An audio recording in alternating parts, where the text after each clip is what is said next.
크립토 시장을 면밀하게 들여다보는 시간, 오늘의 코인 진행의 권지영입니다. 하루 사이에 비트코인의 가격이 6%나 넘게 오르고 있는 상황입니다.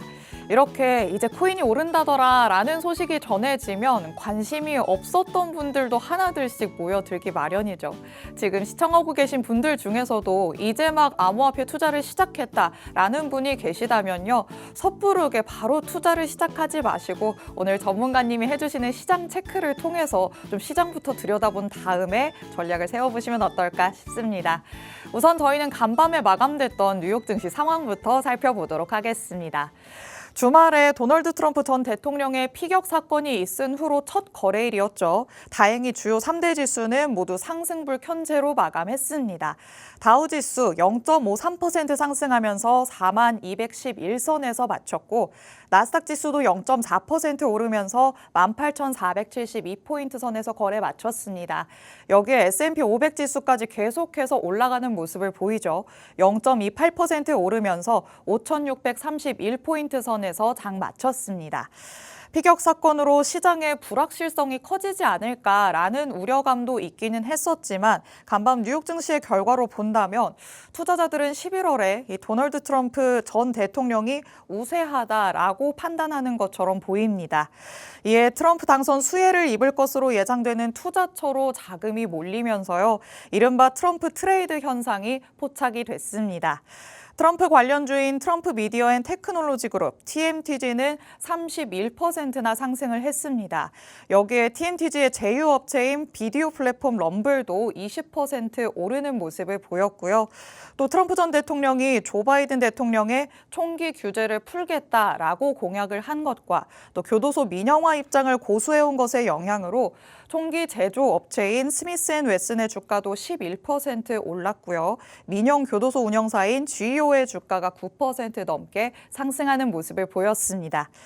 그리고 트럼프 전 대통령이 공약으로 내세운 보편 관세 부과 등으로 인플레이션이 가중될 수도 있다라는 우려감도 나오고 있습니다. 이런 우려감에 장기 국채금리는 큰 폭으로 오름세를 보였습니다. 10년물 국채금리 또 1% 넘게 상승하면서 4.231%대 유지하고 있고요. 그런데 또 제롬 파월 미국 연준 의장의 비둘기파적인 발언은 계속되고 있죠. 그렇기 때문에 연준이 정책에 민감하게 움직이는 2년물 국채금리는 조금 떨어지는 모습을 보였습니다. 이에 2년물 국채금리가 30년물 금리를 하회하게 되면서 장단기 금리 역전 현상이 지난 1월 말 이후 처음으로 해소되는 모습까지 보였습니다. 달러도 트럼프 전 대통령의 당선 가능성 증가로 강세 보이고 있는데요. 현재 0.16% 상승하면서 104.25 기록하고 있습니다. 여기에 또 골드까지 트럼프 영향을 받고 있습니다. 전반에 이 트럼프 영향이 미치고 있다라고 볼 수 있겠는데요. 암살 시도가 정치적인 불확실성을 높였다라는 측면에서 안전자산인 금에 대한 수요가 증가하고 있습니다. 큰 폭으로 올랐지만 지금 실시간으로는 살짝 내려와 있긴 한데요. 0.04% 하락한 채로 2,421달러 선에서 움직임 보여주고 있습니다.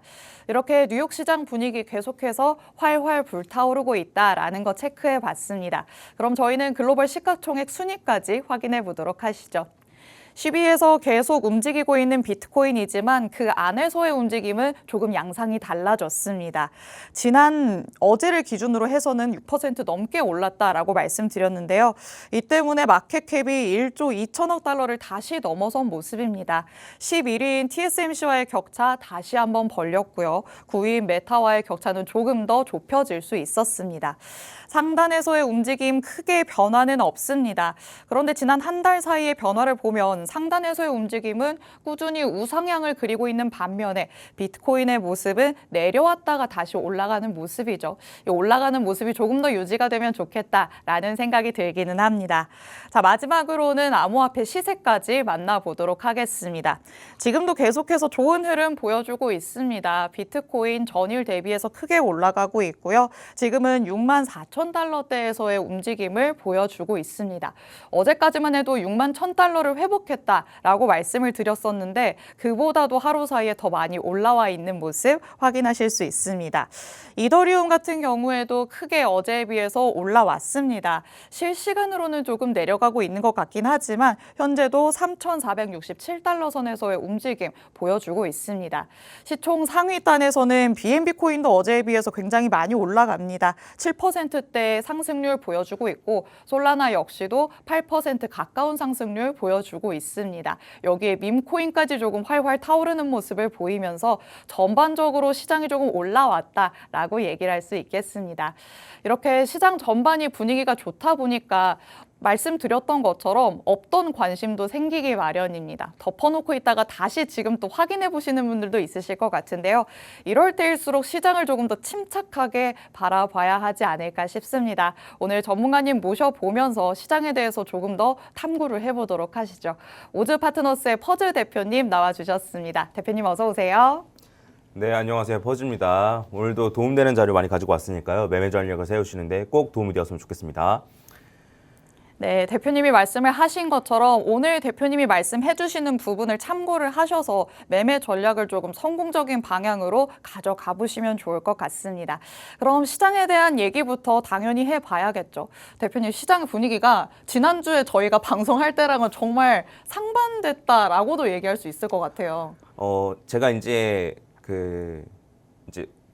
저희 유튜브 채널에 올라가지 않습니까? 네네. 방송하는 게. 네. 그래서 제가 이제 올라간 거를 이제 썸네일을 쭉 보는데 뿌듯하더라고요. 오, 어떤 점이 뿌듯하셨죠? 왜 그러냐면 제가 3주 전에 뭐라고 했었냐면 알트 불장 아직 오지도 않았다. 맞아요. 기억나시죠? 네네. 그래서 알트 불장 끝난 것도 아니고 아직 오지도 않았다. 그리고 알트 불장은 온다. 네, 이렇게 말씀드렸었고 그다음에 그 지난주에 그 막 비트코인이 57,000 막 6,000 막 요때 맞아요. 제가 뭐라 그랬었냐면 비트코인 안 끝났다.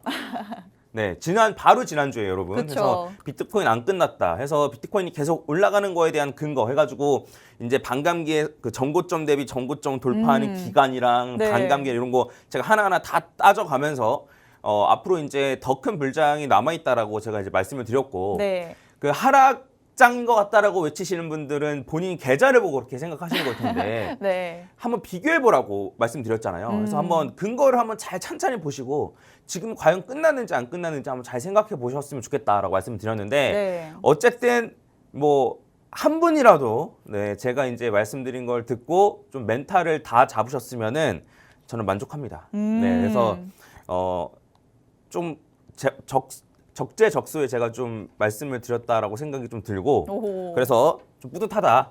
네.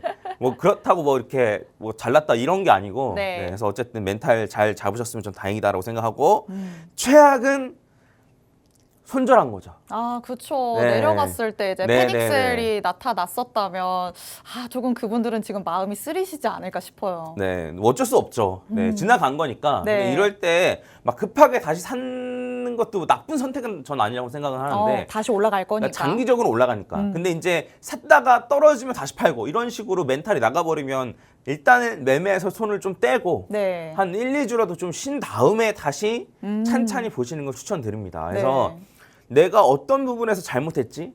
왜 이런 판단을 난 내렸지? 오. 왜 나는 퍼즐 말을 듣지 않았지? 굳이 제 말 듣지 않아도 돼요. 네. 그러니까 이제 본인의 기준이 있었을 거 아니에요. 나는 예 말은 들을 거야. 안 그러면 누구가 뭐 팔라 그러면 팔 거야. 사라 그러면 살 거야. 뭐 이런 기준을 정해 놓으셨을 텐데 네. 그 기준을 잘 정했는지, 잘 지켰는지 이런 걸 한번 점검해 보시면 좋을 것 같습니다. 네, 자, 맞습니다. 일단 오늘은 할 얘기가 그래도 꽤 있는데 네. 비트코인 분석 위주로 좀 해드릴 텐데 일단은 트럼프가 당선 확률이 높아졌는데 근데 제가 봐도 대단하긴 하더라고요. 저는 전혀 상관없는 사람이 봐도 네. 아니 진짜 총알이 이렇게 하고 지나갔는데 네. 야, 손 드는 거 보니까 그쵸. 주먹을 치켜 올리는 모션을 취하셨죠. 네, 그러니까 전 트럼프를 썩 좋아하진 않지만 그래도 저건 대단하다는 생각이 들긴 하더라고요. 네, 그래서 대단한 인물이면 네. 맞다. 그래서 트럼프의 그 당선 확률이 높아졌는데, 네. 그러니까 트럼프가 당선 확률이 높아진 게 왜 비트코인이랑 뭔 상관이길래 비트코인 올라가냐 이렇게 네, 생각하실 그렇게 수가 있잖아요. 생각하시는 분들 많으실 것 같아요. 그러니까 왜 그러냐면 그 트럼프는 사실 비트코인에 대해 잘 몰라요. 모르는데 가상화폐 대통령이 되시겠다고 하시는 아, 분인데. 네, 근데 그거를 어쨌든 정치적으로 이용하는 것뿐이에요. 근데 그게 뭐 전 나쁘다고 생각 안 해요. 그렇죠. 네. 근데 더 나아가서 뭐냐면 바이든이 가상화폐를 너무 싫어했어요. 아, 그쵸, 맞아요. 네. 정말 적대적인 모습을 취했었으니까. 맞아요. 그리고 특히나 게리 겐슬러를 필두로 해서 SEC가 너무나 적대적인 그 제스처를 취했기 때문에 네. 네. 그래서 코인 투자하는 사람들은 정말 뭐 다른 걸 다 떠나서 요거 하나만으로도 바이든이 싫다. 이렇게 말하는 사람도 꽤 많고. 네. 그리고 트럼프는 이걸 가만히 보다가 잘 이용하는 거죠. 쟤는 바이든은 저렇게 했는데 난 그렇게 안 해. 그리고 얼마 뒤에 이제 비트코인 그 컨퍼런스가 열릴 텐데 거기 연사로도 나가서 오. 트럼프가 이제 아마 연설을 할 거거든요. 네. 거기 가서 나쁜 얘기는 안 할 거 아니에요. 그쵸. 네, 거기 아무래도. 가가지고 비트코인 싫습니다라는 얘기는 안 할 거 아닙니까? 네. 그래서 그런 걸 따져봤을 때는 어쨌든 암호화폐 업계에서는 좀 호재로 받아들이고 있는 것 같아요. 뭐 그거를 뭐 추가적으로 떠나서 이제 트럼프가 되면 달러가 강세가 될 것이냐 약세가 될 것이냐 네. 뭐 이런 거에 따라서도 좀 달라지긴 하는 것 같긴 한데 일단은 그래서 올랐다라고 보시면 될 것 같고 그다음에 주요한 뉴스가 이제 하나 더 나왔더라고요. 보니까 그 이더리움 현물 ETF가 승인됐다는 얘기가 있더라고요. 그런 뉴스가 나왔었나요? 네, 간밤에 네, 간밤에 나왔는데 제가 그걸 팩트 체크를 못했습니다. 네. 그래서 요거의 팩트 체크는 내일 서범석 대표님께 넘겨드리도록 네, 이렇게 하겠습니다. 예고편까지 지어주시네요. 네. 만약에 그 대표님이 안 하시면 제가 네. 다음 주에 다뤄드릴게요. 근데 제가 지금 알겠습니다. 그 간밤에 새벽 한 3, 4시쯤에 나온 것 같은데 트위터를 통해서 속보에서 나온 것 같은데 제가 팩트체크를 못해가지고 네. 그래서 요거가 있어서 이더리움도 좀 많이 올랐다. 요 정도만 이해하시면 될 것 같고 오늘은 이제 비트코인 분석을 이제 다시 한번 해드리도록 하겠습니다. 오늘 일단 장기 분석 먼저 할 건데요. 이 차트를 제가 진짜 오랜만에 보는 것 같은데 그동안은 이제 앵커님을 위해서 혹은 네. 처음 보신 분들 위해서 약간 기초를 좀 다졌었지 않습니까? 맞아요. 예, 그래서 차트를 오랜만에 보는데 이게 제가 정말 중요하게 보는 추세선이에요. 이게 상승 추세선이면서 이 장기 상승에 대한 네. 퍼즈 각도선이에요. 이 코너 이름이 퍼즈 각도선이죠. 그렇죠. 네, 그래서 이 퍼즈 각도선이 그 뭐냐면 그 요거를 뚫고 떨어진다라고 하면 요 상승 추세가 마무리가 됐다. 라는 뜻이에요. 근데 상승 추세에서 바로 하락으로 가는 건 아니고 네. 상승 추세가 마무리가 되고 횡보 혹은 하락 이렇게 되는 건데 그러한 측면에서 여기를 지켜주는 게 굉장히 중요했어요. 중요했는데 이렇게만 딱 보면 이게 지켜준 건지 아니면은 뚫렸다가 올라간 건지 헷갈릴 수 있잖아요. 그렇죠. 그래서 이거를 종가 마감만 연결한 선으로 이렇게 네모 봉으로 안 보고 선으로 보면 이렇게 됩니다. 이렇게 보면 지켜준 것처럼 보이죠? 네, 딱 찍고 올라가는 것 같은 느낌인데요. 네. 그래서 원래는 여기까지도 안 가고 올라가길 바랬었는데, 근데 어쨌든 이 자리를 지켜주면, 사실 좋은 거죠. 네. 물론 뚫고 떨어진다고 해서 뭐 그 불장이 조금 늦게 올 뿐, 네. 뭐 엄청나게 큰 문제라고는 생각하지 않는데, 그래도 제가 생각한 계획대로 가려면 여기를 지켜주는 게 중요했는데, 일단은 지켜준 모습이다로 저는 보고 있습니다. 그래서 앞으로도 이 라인이 뚫리는지 안 뚫리는지는 조금 더 지켜봐야 될 것 같다. 네, 아직 확실하게 올라간 건 아니에요. 네. 뚫고 떨어질 수도 있습니다. 근데 어쨌든 요걸 지켜주는지 한번 자세히 보시는 게 좋을 것 같고 그다음에 요거 말고도 20주 볼린저 밴드를 저희가 볼 수 있는데 볼린저 밴드 저희가 배웠잖아요. 네, 맞아요. 기억나실지 모르겠는데 상승 추세는 요 중심선이랑 요 상단선이랑 왔다 갔다 하면서 올라가면 상승 추세. 기억나시죠? 네. 그다음에 여기 중심선 반대로 요렇게 중심선이랑 요 하단선이랑 왔다 갔다 하면서 떨어지면 하락 추세. 네. 그다음에 요 중심선을 기점으로 왔다 갔다 하면은 횡보인 거잖아요. 네. 그래서 지금이 좀 중요한 시기긴 해요. 아. 얘를 뚫느냐 못 뚫느냐. 얘를 뚫고 올라가면 어쨌든 횡보는 확보인 건데 네. 만약에 뚫지 못한다라고 한다면 하락도 추가적인 하락도 염두에 둬야 되는 거예요. 그래서 물론 뚫지 못한다고 해서 뭐 엄청나게 많은 하락이 나는 게 아니고 이런 식으로 뭐 그냥 하락한 다음에 옆으로 그냥 횡보하다가 뚫고 올라가는 이런 모습을 보일 수도 있지만 네. 그래도 뚫고 올라가는 게 훨씬 좋다라는 거죠. 그래서 장기적으로 봤을 때는 요 선을 뚫고 올라가는지 그다음에 뚫고 만약에 올라간다라고 하면 상승 추세로의 전환을 위해서는 뚫고 올라가서 조정받을 때 요 중심선에서 지지받고 올라가야 되는 거죠. 네. 그래서 이런 움직임이 나오는지를 자세히 한번 살펴보시면 좋을 것 같습니다. 이게 어쨌든 좀 오래 걸려요. 하나가 주봉이라서 네. 죄송합니다. 하나가 주봉이라서 시간이 오래 걸리니까 제가 좀 특별한 움직임이 있으면 제가 업데이트를 좀 따로 네. 잘 해드리도록 하겠습니다. 그래서 이제 중기적인 관점으로는 이렇게 보시면 될 것 같고, 그다음에 이제 단기적인 관점을 한번 봐야 되는데, 단기적인 관점 제가 언급을 한번 드렸었어요, 몇 번. 네. 첫 번째로는 이 하락 추세선을 뚫고 올라가야 된다 말씀을 드렸었고, 근데 이게 어제 이제 캡처한 건데 하락 추세선을 확실하게 뚫고 올라갔습니다. 올라갔고, 그 다음에 볼린저 밴드 중심선을 뚫고 올라가야 된다라고 말씀드렸는데, 볼린저 밴드 중심선을 뚫고 확실히 올라갔어요. 지금은 거의 64,000까지 올라갔잖아요. 네. 요 정도까지 올라갔단 말이에요. 그래서 단기적인 하락 추세는 끝났다. 오. 네, 아까 전에 봤던 거는 장기 추세였어요. 네. 장기 추세에서는 아직 상승 추세가 남아있는 상태인데 단기적으로는 하락을 하고 있었잖아요. 네. 근데 이제 단기적인 하락 추세는 요 정도면 끝났다라고 오. 보는 게 전 맞는 것 같습니다. 그래서 요거를 어쨌든 뚫고 올라와서 지금 뭐 한 64,000 뭐 이렇게 올라와 있는 상태인데, 추가적으로 이제 우리가 봐야 될 건 뭐냐면, 아까 전에 볼린저 밴드 얘기했듯이 어쨌든 어디까지 올라갈지 모르겠어요. 모르겠는데 조정을 받게 되면 요 중심선에서 지지받느냐, 요거를 확인하셔야 됩니다. 그래서 중심선을 지지받고 재차 고점을 뚫고 올라간다 이러면은 웬만하면은 상승 추세가 좀 유지될 가능성이 높고, 그 다음에 요 정도 올라간다라고 한다면 아마 전고점을 뚫고 올라갈 가능성이 매우 높아집니다. 그래서 지금 당장 뚫고 올라가면야 좋겠지만, 네. 항상 뭐 그냥 막 올라가는 건 없잖아요. 그래서 그쵸. 조정이 있을 텐데, 조정이 있을 때 요 중심선에서 지지받는지 안 받는지를 체크를 하시는 게 제일 중요할 것 같습니다. 네, 현재는 차트의 흐름상을 바탕으로 한번 평가를 내려봤습니다. 퍼즈 각도선이라고 말씀을 해주셨던 이 선을 바탕으로 봤을 때 상승 추세가 아직까지도 끝나지 않았다라는 걸 확인할 수 있었습니다. 그런데 이건 어디까지나 장기적인 관점에서의 얘기였고요. 단기적인 흐름을 조금 관심 있게 쳐다보시는 분들이 많으실 것 같습니다.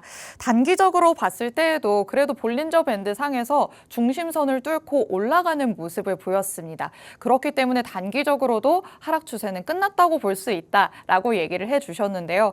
이제 그 다음이 중요하겠죠. 뚫고 올라간 다음에 중심선을 지지선으로 삼고 다시 올라갈 수 있을지, 아니면 중심선을 바탕으로 또 왔다 갔다 하면서 횡보세를 보이게 될지는 조금 더 지켜봐야 할 것 같습니다. 그렇기 때문에 지금이 굉장히 중요한 시기다라고 얘기를 할 수 있을 것 같은데요. 그래도 하락 추세가 끝났다라는 것도 굉장히 고무적이라고 할 수 있겠죠. 이런 흐름이 지금 투자자 분들에게 조금 더 긍정적인 영향을 주면 좋겠다라는 생각이 들기는 합니다. 그리고 ETF 관련해서 지금 한번 살펴봤는데요. 현재 현물 ETF, 이더리움의 현물 ETF는 최종 신고서를 내일까지 제출할 것을 SEC가 지시를 했다고 합니다. 이와 관련해서도 내일 조금 더 자세한 내용 살펴보도록 하겠습니다. 자, 그럼 비트코인 얘기로 다시 돌아와서 대표님과 얘기 나눠보도록 하겠습니다. 흐름이 지금 그럼 상당히 좋다라고 얘기를 할 수 있잖아요. 정말 희망만 품고 계시는 분들도 있을 것 같아요. 이런 분들에게 조금 경각심도 심어줘야 되지 않을까요? 아니요, 경각심 필요 없습니다. 필요 없나요? 저는 어쨌든 지금 불장이 끝나지 않았다라고 네. 말하는 축이었으니까 제가 이제 항상 올라간다라고 말하는 건 아닙니다. 그쵸. 근데 이제 저는 제가 보는 대로 말씀을 드리는 거예요. 네. 그래서 한번 뭐 다시 조금 더 제가 준비한 걸 한번 같이 보도록 하면은, 그 달러 인덱스 혹시 기억나세요? 기억나죠. 네, 비트코인이랑 달러 인덱스랑 반대로 간다. 네. 기억나시죠? 근데 요번에가 굉장히 이상했단 말이에요. 왜 그러냐면 달러 인덱스는 계속 떨어졌어요. 왜 그러냐면 금리 인하를 할 가능성이 높아졌잖아요. 맞아요. 그래서 뭐 한 번만 한다 그랬다가 두 번까지 높아지고 지금은 세 번으로 보는 사람도 많아졌는데, 그러므로 인해서 달러 인덱스가 이렇게 하락을 했었었는데, 네. 반면에 비트코인 같은 경우는 요 아래가 달러 인덱스, 위가 비트코인이에요. 네. 비트코인도 같이 하락을 하는 거예요. 네, 맞아요. 그래서 똑같이 하락을 하네? 라고 생각을 했는데, 이게 비트코인 같은 경우에는 사실 이제 처음과 끝만 맞거든요. 그러니까 이런 식으로 이제 달러 인덱스가 떨어지면은 비트코인이 올라가는데, 올라갔다 내려갔다 올라갔다 내려갔다 이런 식으로 처음과 끝을 맞추거든요. 이해 가시나요, 혹시? 네, 이해갑니다. 그래서 만약에 달러 인덱스가 이렇게 계속 떨어지는 추세면 비트코인은 결국에는 요 위로 올라와야 되지 않을까. 그래서 화살표가 이렇게 돼야 되지 않을까 라고 생각을 했는데 오늘 64,000까지 올라오면서 결국에는 화살표를 위로 만들었습니다. 오. 네, 그래서 큰 틀에서 보면 비트코인이랑 반대로 가고 있는 게 여전히 맞다. 심지어 마운트 곡스, 뭐 독일 정부 물량, 뭐 이런 매도라는 악재가 있었음에도 불구하고 결국에는 방향성을 좀 맞추고 있다. 네, 이렇게 보시면 될 것 같습니다. 그래서 결국에는 달러 인덱스가 많이 하락해야만 비트코인한테는 좋다. 네, 그러한 측면에서 금리를 많이 인하면 인할수록 좋다. 네, 이렇게 좀 바라보시면 좋지 않을까 싶습니다. 그리고 하락 기간 동안에, 요 조정 기간 동안에 고래는 어떻게 대응했는지 이런 게 좀 궁금하잖아요. 네, 그래서 그것도 맞아요. 제가 가지고 왔습니다. 이제 요거는 현물 ETF, 비트코인 현물 ETF에 유입된 비트코인의 양인데 이 비트코인의 양이 역대 최고예요. 요 파란색 선이 비트코인 양인 건데 요때보다도 지금 더 많습니다. 그래서 비트코인 현물 ETF에 유입되는 비트코인은 지금 역대 최대라고 보시면 될 것 같고, 물론 요게 뭐 고래의 움직임이냐 세력의 움직임이냐 아니면 기관의 움직임이냐 이렇게 보는 거는 뭐 무리가 있는데 네. 근데 전 개미들은 비트코인 사고 싶었으면 이미 거래소에서 샀을 거라 생각해요. 오. 그래서 요 현물 ETF를 매매하는 요 주체들의 대부분은 혹은 많은 부분은 아마 회사, 뭐 법인이나 안 네. 그러면 기관이나 안 그러면 돈 많은 고래들, 네, 거래소에서 이제 비트코인 사는데 리스크를 지고 싶지 않은 그런 고래들이 가능성이 높다라고 생각하고, 요거는 뭐 나중에 제가 확실한 근거가 또 추가적으로 생기면 말씀드리고, 어쨌든 최대한으로 많이 지금 유입되었다라고 보시면 될 것 같고, 그러니까 이제 우리는 막 벌벌 떨면서 누군가를 손절하고 할 때, 개미들은 탈탈 털릴 때 어쨌든 이쪽으로는 비트코인이 더 계속 유입됐다라고 보시면 되고, 추가적으로 제가 이제 자주 보는 애가 있는데 얘가 이제 롱 물량 고래인데 잘 모르시죠? 모르죠. 네, 이거는 예전에 제가 여러 번 말했었어요. 뭐냐면 비트파이넥스라는 거래소에서 네. 현물이 아니고 마진으로 네. 비트코인을 엄청나게 많은 물량을 사고 파는 애가 있었어요. 오. 그래서 어느 정도냐면 최고로 많이 가지고 있었을 때 비트코인을 11만 개 갖고 있었어요. 11만 개. 네. 예. 그래서 요번에 독일 그 마운트 곡스 물량으로 뿌려진 게 6만 5천 개 정도거든요. 오, 그러네요. 그러니까 엄청나게 많은 물량. 그리고 네. 요것뿐만 아니고 바이낸스에서도 갖고 있을 거라고 예상이 되는데 그러면 최소한 20만 개 이상 갖고 있었던 엄청나게 큰 고래. 얘가 이제 여기서 많이 샀는데 이게 롱 물량 양이에요, 양. 네. 이게 언제냐면 그 루나테라 사태 때 아. 엄청난 하락이 있었을 때 그때 사 모으고 비트코인 올라가면 팔고 올라가면 팔고 올라가면 팔고 했었던 거예요. 와. 그래서 4만 개까지 떨어졌었는데 네. 비트코인 개수가. 그래서 내가 생각하기엔 불장이 많이 남았는데 4만 개까지 남아서 4만 개까지 이제 4만 개만 남기고 나머지 다 팔았으면은 네. 많이 안 올라가나 불장이? 이렇게 생각을 했었는데 얘가 3월부터 지난주까지 2만 개를 추가로 매수했습니다. 오. 네, 그래서 지금은 어쨌든 6만 2천 개 정도의 비트코인을 가지고 있어요. 네, 해서 3월부터면은 거의 고점을 찍고 그 이후로는 계속 조정 구간이었었거든요. 그래서 해당 구간에는 어쨌든 얘는 사모았다. 네, 라고 좀 말씀드릴 수 있겠습니다. 그래서 이러한 부분들 좀 참고하시고 네. 네, 우리도 이런 걸 좀 잘 참고해가지고 뒤따라가면 수익을 거둘 수 있지 않을까라고 생각을 합니다. 네, 비트코인 관점에서 달러 인덱스와의 관계 그리고 현물 ETF로의 유입량을 바탕으로 좀 설명을 해주셨습니다. 우선 비트코인 자체가 현금 가치 하락에 대비하는 개념으로 나왔기 때문에 보통은 달러 인덱스와 반대의 흐름을 보입니다. 하지만 최근까지 비슷한 양상을 보여서 이게 어떻게 된 건가라고 생각하시는 분들도 있으셨을 것 같은데요. 결국에는 지금 비트코인이 다시 고개를 들고 올라가는 모습을 보이고 있기 때문에 지금처럼 달러 인덱스가 계속 내려간다면 비트코인은 올라갈 것이다 라고 말씀을 해주셨습니다. 여기에 또 현물 ETF로 유입되는 양이 지금 최대를 나타내고 있다고 합니다. 전문가님이 눈여겨보시는 주요 고래도 계속해서 사 모으고 있다라는 것까지 확인을 할 수 있었으니까요. 이런 고래의 움직임까지도 여러분도 체크해 보시면 좋을 것 같습니다. 오늘 이렇게 대표님과 시장 전반에 대해서 또 비트코인에 대해서 조금 더 면밀하게 들여다봤습니다. 저희가 오늘 준비한 내용은 여기까지입니다. 본 방송에서 제공해드리는 정보는 투자 판단에 대한 조언일 뿐 해당 자산의 가치 또는 상승 하락을 보장하진 않는다는 점 꼭 유의해 주시기 바랍니다. 그럼 저희는 내일 더 알찬 내용으로 찾아오도록 하겠습니다. 시청해주신 여러분 고맙습니다.